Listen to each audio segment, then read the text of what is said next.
positif tak kat positif. Lepas tu yang ni negatif tak kat negatif. Tengok di kata kan. Okey, tu injek.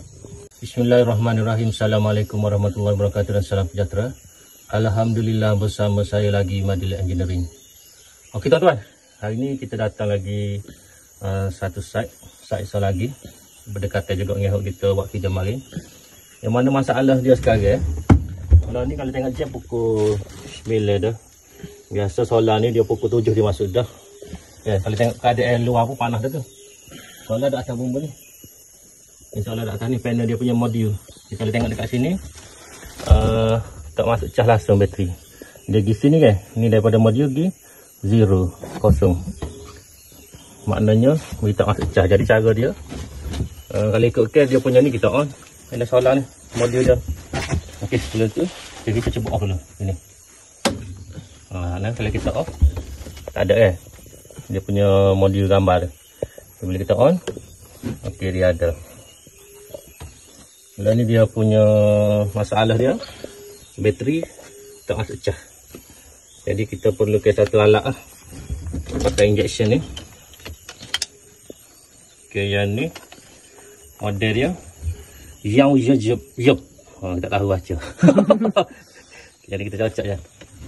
Cara dia kita positif tak kat positif. Lepas tu yang ni negatif tak kat negatif. Tengok di kata kan. Okey, tu injek. Automatik dia injek. Okey, 25 darjah Celsius 0M. Buat tak ada load Tengok dia punya book tadi. Dia 14 kWh. Load PPB masuk 14 volt. K3 PV 3.4 M. Bateri penuh sebab kita injek. Okey, 275 kV. Okey. Bateri 3.8 ni. Okey, jap PV 12 volt, 3.8 M, 275 kWh. Bateri 12.1 volt, 3.8 M. Okey, derajat Celsius. Load kosong. 14 kWh. 117. Okey, kita biar dulu. Kita tengok solar cas ke tak.